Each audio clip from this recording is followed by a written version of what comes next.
वबारिक वसल्लम। आज की नशस्त में बदशगुनी, नहुसत और बदफाली के बारे में इस्लाम जो तालीम देता है वो चंद मसले आपके सामने पेश किए जाएंगे। गौर से सुन लें तो आपको ज़िंदगी में ये बातें फ़ायदा देंगी।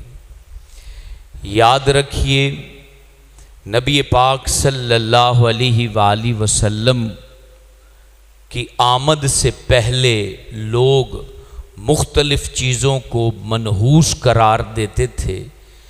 जब नबी पाक अलैहिस्सलाम तशरीफ़ लाए तो आपने इस अक़ीदे और नज़रिए का रद्द फरमाया और इरशाद फरमाया, कोई भी चीज़ मनहूस नहीं होती और बदशगुनी यानी किसी शख्स के मुतालिक, किसी दिन के मुतालिक, किसी चीज़ के मुतालिक ये ख़याल करना कि मेरी नाकामी की वजह ये चीज़ है, इसको कहते हैं बदशगुनी। हुज़ूर अलैहिस्सलाम ने फरमाया बदशगुनी लेना शिर्क है, इसको शिर्क से ताबीर फरमाया। लिहाजा कोई भी शख्स अगर ये अक़ीदा, ये कॉन्सेप्ट, ये ज़हन रखे कि मैं जा रहा था, फ़लाँ बंदा मुझे नज़र आया, इस वजह से मेरा काम नहीं हुआ, या फ़लाँ मनहूस शख्स की मैंने शक्ल देखी, मेरा एक्सीडेंट हो गया, मेरी चीज़ टूट गई, मेरी गाड़ी ख़राब हो गई, ये नज़रिया रखने वाला शख्स अल्लाह के दरबार में गुनाहगार लिखा जाता है। ये काफरों का तरीक़ाकार है जो कुरान ने मुख्तलिफ़ सूरतों में बयान किया कि वो नबियों से कहते थे, अगर उन्हें कोई अच्छाई पहुंचती थी तो कहते थे ये तो हमारा कमाल है, अल्लाह ने हमें ये चीज़ दी है, और जब उनको नुकसान पहुंचता तो वो कहते थे कि इस नबी के जो मानने वाले हैं इनकी नहुसत से हमें नुकसान पहुंचा है। तो ये काफरों का अकीदा था कि वो अपनी नाकामी किसी शख्स के ऊपर डालते थे, जबकि मुसलमान का अकीदा ये है हर तरह की अच्छाई और हर तरह का नुकसान वो रब की जानिब से लिखी हुई तकदीर के ताबे है।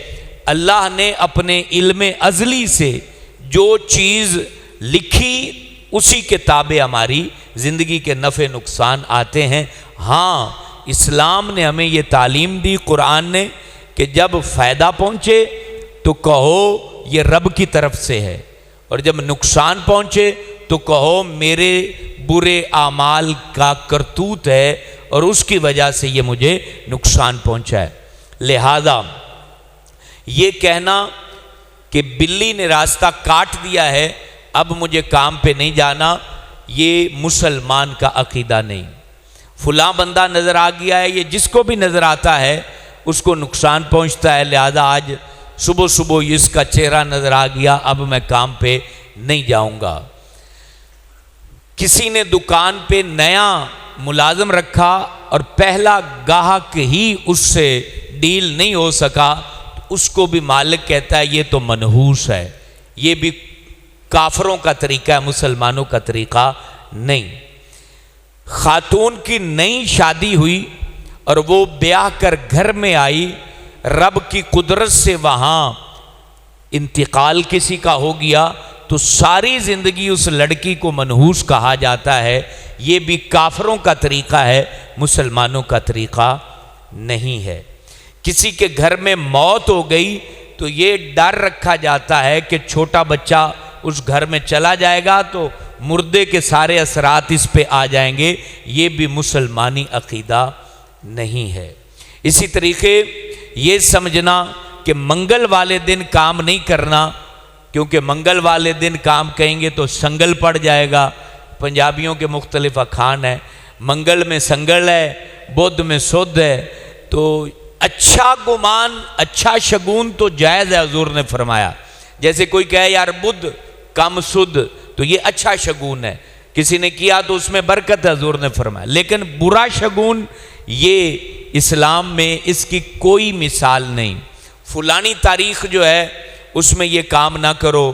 اچھا ایک اور، میت ہو گئی 40واں، اب اس میں ایک بدشگونی کیا ہوتی ہے، 40 دن پورے نہ ہونے دو، 40 دن سے بہت پہلے نہ کرو، 40 دن ہو گئے اب مسئلہ کوئی نہ کوئی ہو جائے گا، اس کا اسلام سے کوئی تعلق نہیں ہے، اور یہ بلکہ ناجائز ہے بدشگونی لینا۔ 40واں ایک دعا ہے مردے کے لیے، وہ آپ چاہے 32ویں دن کر لیں، چاہے آپ 50ویں دن کر لیں، چاہے نہ بھی کریں، کوئی فرض آپ پہ نہیں ہے، لیکن آپ اس میں بدشگونی رکھنا کہ جناب 40 دن پورے ہو جائیں تو یہ مسئلہ ہو جاتا ہے، فلاں ہو جاتا ہے۔ اسی طرح مردے کا لباس منحوس سمجھا جاتا ہے، مردہ جس میں فوت ہوتا ہے تو جو چادر لی جاتی ہے یا اس کا جو شلوار تہبند ہوتا ہے، وہ کوئی بھی لباس منحوس نہیں ہے، کوئی بھی دن منحوس نہیں ہے، کوئی بھی تاریخ منحوس نہیں ہے، کوئی بھی جانور منحوس نہیں ہے، کوئی بھی پرندہ منحوس نہیں ہے۔ کہا جاتا ہے کہ یہ الو بول رہا ہے تو اب تو ان کے گھر کے اندر کوئی نہ کوئی جو ہے نا وہ تباہی آئے گی۔ اسی طرح جو ہے وہ گدھا بول پڑے تو کہتے ہیں کہ بس تیرا بیڑا غرق ہو گیا، اور اسی طریقے سے جو ہے بعض لوگ کتا بھونک رہا ہوتا ہے، اور بعض کا یہ رب کی قدرت ہے، وہ اپنی طبیعت سے زیادہ بھی بھونک رہا ہے، تو اس میں منحوس اور نحوست کا کوئی بھی گمان لینا ہم جو ہے اس طرف نہیں جائیں گے۔ اسی طریقے جو ہے بلی رات کے وقت زیادہ چیخنے لگ جائے تو لوگ کہتے ہیں کہ بس ہمارے گھر میں کوئی جو ہے وہ تباہی آنے والی۔ کوا جو ہے وہ بولنے لگ جائے تو کہتے ہیں کہ اب کوئی نہ کوئی مسئلہ ہونے والا ہے یا کوئی بندہ آنے والا ہے۔ یہ سارے اٹکل پچو ہیں، ان کا دین کے ساتھ کسی بھی طرح کا دور کا بھی واسطہ نہیں ہے۔ اسی طریقے سے بعض لوگ جو ہے وہ کئی لوگوں کو وہ منحوس سمجھتے ہیں کہ جب سے اس سے واسطہ ہوا ہے ہماری تو ہر شے اجڑ گئی ہے، جب سے اس بچے کی شادی کی ہے گھر میں کچھ بھی نہیں بچا ہے۔ نہیں، وہ ہونا ہی تھا ایسا، اس سے کسی دیکھیں تقدیریں کوئی نہ عورت لکھتی ہے نہ مرد لکھتا ہے، تقدیر تو رب نے لکھی ہے، جس کے لیے جو چاہا اس نے لکھ دیا، اور پھر اس کو کسی سے پوچھنے کی بھی ضرورت نہیں ہے، وہ محتاج تو نہیں ہے نا اللہ، وہ جو چاہتا ہے لکھ دیتا ہے۔ اس لیے یہ سارے گمان، یہ ساری باتیں اگر آپ کے دل میں ہیں تو ان کو نکال دو۔ اللہ کرم فرمائے۔ اللہم صلی وسلم وبارک علی محمد۔